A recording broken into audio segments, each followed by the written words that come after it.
Olá, bom dia a todos, bem-vindos. O meu nome é André, estás no Águia News. Vou aqui fazer convosco uma análise daquilo que vem na imprensa desportiva no dia de hoje, no dia 25 de 8 de 2022, sobre o Benfica. As manchetes dos jornais desportivos vão todas de encontro ao Benfica, nomeadamente em relação ao Fredrik Arsens, ou Orsens, não sei bem como é que se diz o nome, que assinou pelo Benfica por 5 anos. Este médio norueguês de 26 anos, segundo a CMVM, custou aos cofres do Benfica 13 milhões fixos, mais 2 por objetivos.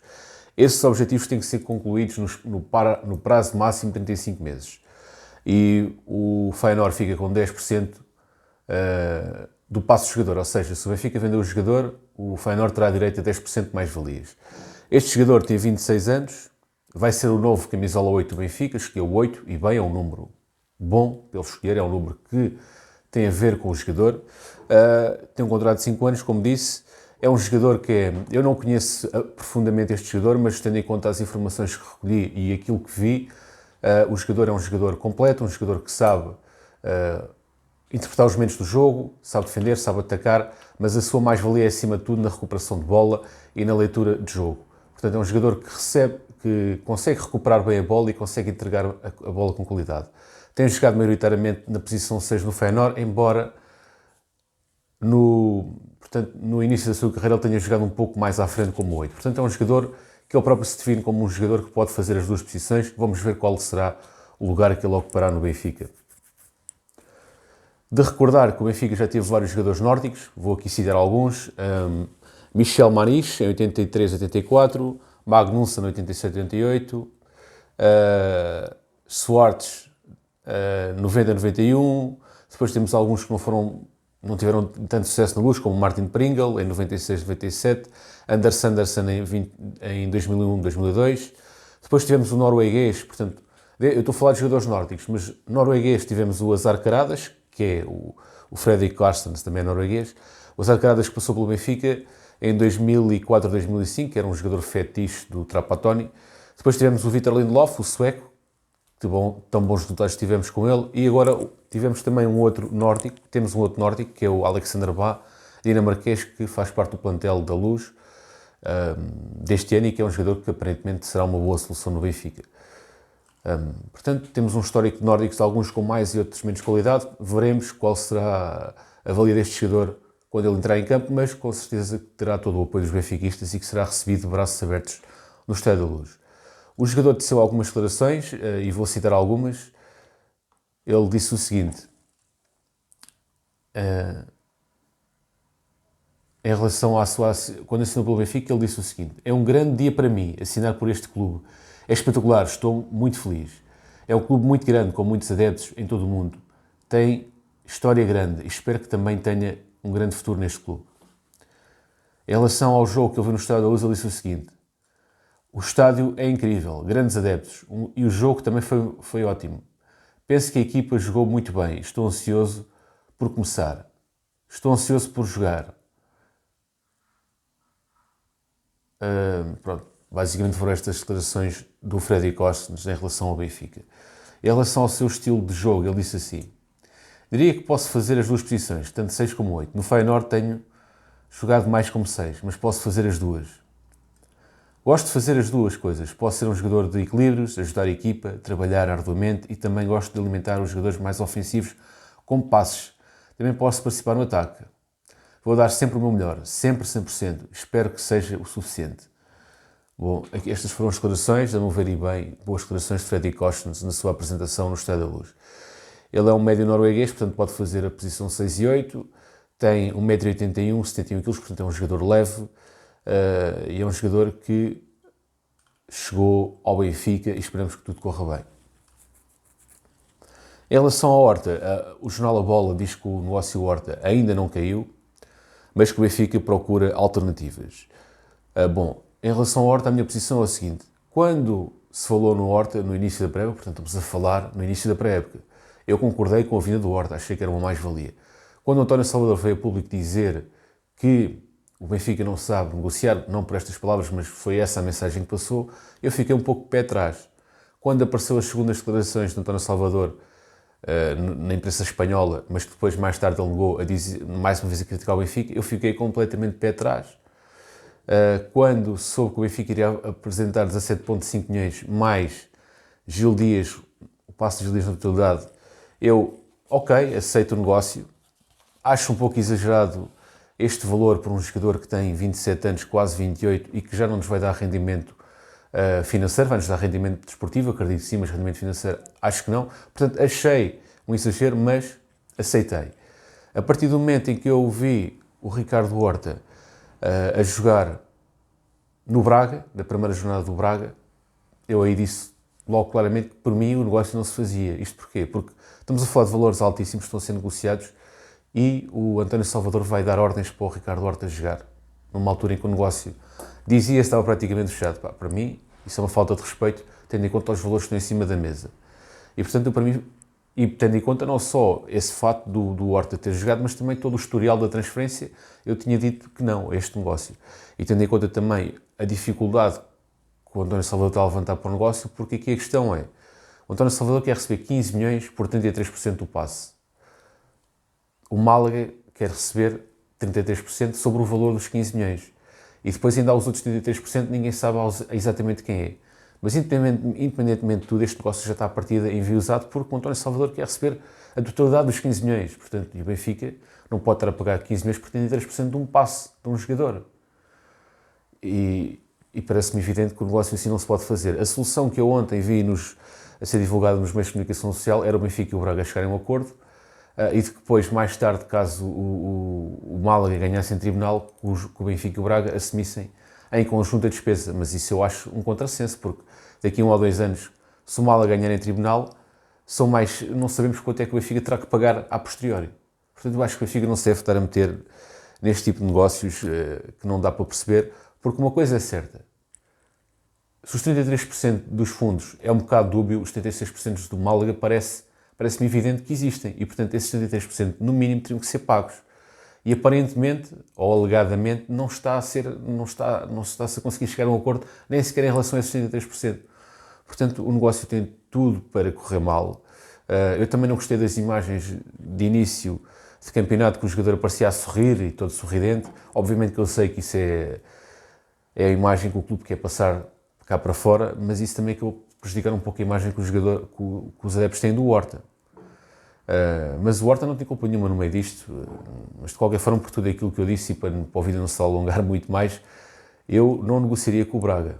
Parece-me evidente que isto tem tudo para dar mau resultado, a não ser que o Braga realmente aceite aquilo que foi proposto, sem acrescentar mais nada, ou seja, 17,5 milhões pela totalidade do passe do jogador, depois o Braga que se entenda com as demais entidades em relação a que cada uma delas tem direito. Mais Gil Dias, atenção, mais o passe de Gil Dias, que é um jovem jogador com algum potencial. Vamos passar à frente, mas de qualquer forma, boa sorte para o Ricardo Horta na sua vida pessoal e profissional, se ele se mantiver no Braga, que perca sempre contra o Benfica, mas que tenha sucesso, obviamente que sim. Em relação ao Diogo Gonçalves e ao Chiquinho, portanto, as notícias que surgem, nomeadamente na Bola, é que os dois jogadores estão em dúvida, portanto, podem ficar no plantel, como podem sair. Se vier algum reforço para o meio campo ofensivo, a probabilidade de um deles sair é grande. Se não vier, a probabilidade dos dois ficarem é forte. Em relação ao Diogo Gonçalves, ele teve, no jogo em que ele teve a oportunidade de ser titular contra o Casa Pia, não brilhou. Porquê? Porque ele jogou no lado direito com Gilberto. E Gilberto e Diogo Gonçalves são dois jogadores que procuram os mesmos espaços, ou seja, procuram profundidade. Enquanto Neres faz mais jogo interior, o Diogo Gonçalves... Aliás, o Neres tanto vai pelo extremo como vai pelo interior. O Neres faz as duas funções, mas o Diogo Gonçalves, essencialmente, procura o mesmo espaço de Gilberto, que é a linha e cruzamento. E a questão é que o Diogo Gonçalves também quer bola no espaço. E o Gilberto, se repararem, eu vi uma análise que o Canal 11 fez ao jogo de Gilberto, e o Gilberto jogou sempre muito bem quando tinha o Neres à sua frente. Porquê? Porque o Neres pede bola no pé. E o Gilberto e o Diogo Gonçalves pede bola no espaço. E o Gilberto tem alguma dificuldade em colocar a bola no espaço. E, portanto, daí o Diogo Gonçalves também não ter brilhado muito quando jogou de início. No entanto, o Diogo Gonçalves é um jogador que tem alguma qualidade e o futebol é associações. A associação Gilberto e Diogo Gonçalves não funcionou, mas pode ser que no futuro funcione. Ou se o Diogo Gonçalves jogar pela esquerda, pode ser que funcione melhor com o Grimaldo. Portanto, o Diogo Gonçalves é um jogador que tem alguma qualidade e eu acho que pode ficar no plantel. Em relação também ao jogo contra o Boa Vista, esqueci-me de falar do Weigl. Portanto, em relação também ao Weigl, portanto, entrou este jogador, o Fredrik Orsens, seria suposto ser o Weigl ou o Meitier. Se o Meitier está complicado a arranjar uma solução para ele devido ao seu salário, embora seja um salário mais baixo que o Weigl, continua a ser um salário alto, o Weigl é um jogador que tem interesses, mas face também ao seu salário e face ao seu valor de mercado, os clubes que têm interesse no jogador têm alguma dificuldade em chegar aos valores que o Benfica está a pedir. E nesse sentido o Benfica tinha duas opções: ou vendia o jogador ao desbarato, ou mantinha o jogador e confirmava o Arsens, o Fredrik Arsens, que era isso que eu defendia. Eu defendi que o Fredrik Arsens deveria vir independentemente do Weigl ou do Meitier saírem, porque o Arsens foi um pedido expresso do Roger Smith, é um jogador que o Roger Smith quer, e portanto nós vamos dar as condições ao nosso treinador e vamos trazer este jogador. Trouxemos este jogador agora, para mim já tínhamos trazido há muito tempo, porque não podemos estar à espera da saída do Meitier e do Weigl, que está complicado. E portanto, neste sentido, fizemos bem trazer o Arsens e já devíamos ter trazido antes. Em relação ao Weigl, o que surge na comunicação social é que o jogador pode de facto ir para um clube alemão, Borussia de Mönchengladbach, qualquer coisa assim do género. Peço desculpa que não sei dizer o nome deste clube. Poderia ter ido ver ao Google, mas não vi, de facto não vi, foi aqui uma falha. O jogador pode-se transferir para a Alemanha por empréstimo com a opção de compra. É isso que vem na comunicação social. O que eu acredito que vai acontecer é que o Weigl sim, de facto, vai sair até ao final do mercado de transferências. Se não sair, será mais uma solução para o meio campo. Portanto, temos Enzo, Florentino, Fredrik e Weigl. Parece-me 4 jogadores de qualidade. Mas, obviamente, que, tendo em conta que o Weigl é um jogador que poderá ir à seleção da Alemanha, tendo em conta o salário que ganha, acho que a melhor solução para o Weigl é a saída. Se ficar, continua e será uma opção. Tarab e Meitier está complicado de arranjar a solução. Eu já disse aqui anteriormente e volto a dizer, eu tenho muita curiosidade para ver o Tarab neste esquema de Roger Smith como 10. Não, claro que não seria titular, mas como alternativa, não sei se não poderia ser uma solução, mas confio no treinador. Se o treinador considera que não, para mim também será um não. Mas ficarei sempre com essa curiosidade. Em relação também ao jogo contra o Boa Vista, que será neste sábado já às 18 horas, o Boa Vista vem de 2 vitórias, portanto em 3 jogos tem uma derrota e 2 vitórias, salvo erro, e o Boa Vista, portanto, está bem também no campeonato. Vai ser um confronto interessante no estádio do Bessa, um jogo histórico, um jogo que será animado de acompanhar. Há aqui 2 dúvidas em relação ao defesa central. O Otamendi está suspenso, poderá entrar o António Silva ou o Vertonghen. A minha aposta será para a entrada do Vertonghen, que é um jogador que, apesar dos pesares, é um jogador que não... É um jogador regular. Quando joga, parece-me um jogador regular. Portanto, poderá ser o Vertonghen no titular. Aqui a questão é como o Vertonghen é esquerdo, joga com o pé esquerdo, e o Otamendi e o Morato também, poderia-se colocar a questão do António Silva jogar de início, precisamente por o António Silva jogar como central direito. Mas acredito que o Vertonghen jogue eventualmente adaptado à defesa central direito. Penso que poderá ser por aí. Se bem que o António Silva também tem grande qualidade. O central de 18 anos benfiquista é um jogador de grande qualidade e de grande futuro, mas eu apostaria no Vertonghen, para equilibrar a experiência de Vertonghen com a inexperiência ainda de Morato. Enquanto à braçadeira de capitão, o jornal A Bola avança que o capitão será João Mário, na ausência do Otamendi. O André Almeida é um dos capitães, não vai ser relacionado para o jogo, em princípio. O Pizzi já saiu e, portanto, a bola adianta que será o João Mário o capitão. Gostaria de saber a vossa opinião. Vocês concordam que o João Mário seja o capitão no jogo do Bessa ou colocariam outro jogador? Também em relação ao Gonçalo Ramos, há dúvidas sobre a sua utilização no Bessa. Isto porquê? Porque o Gonçalo Ramos levou 15 pontos na face. Ou seja, é verdade que é uma lesão de fácil recuperação. No entanto, levar os 15 pontos na cara é sempre algo que poderá deixar em dúvida para qualquer competição desportiva. E nesse sentido, o Gonçalo Ramos vai ser reavaliado e a possibilidade de ele não jogar no Bessa é real. E, portanto, afigura-se aqui a possibilidade do Henrique Araújo entrar de início contra o Boa Vista. Em relação também ao Gilberto, já me ia esquecendo de falar deste caso, o Gilberto Carlos, como agora ele é conhecido em associação ao Roberto Carlos. O Tito, o selecionador do Brasil, numa entrevista a um meio de comunicação social brasileiro, referiu os laterais que tem disponíveis para a seleção e fez uma referência ao Gilberto. Disse que o Gilberto é um jogador convocável para a seleção do Brasil. E, portanto, o Gilberto ficou muito satisfeito com essa situação. Inclusivamente,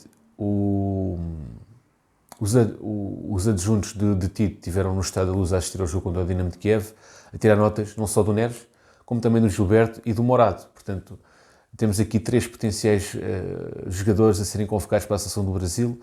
Eu gostaria de ver o Gilberto na seleção brasileira. Acho que seria, de facto, o coroar do futebol guerreiro, do futebol de trabalho, que é o futebol de Gilberto, porque ele, não sendo tecnicamente super evoluído, é um jogador de muito trabalho, de muita garra, está sempre disponível, tanto defensivamente como ofensivamente. Portanto, é um jogador que merece ser recompensado por esse seu trabalho.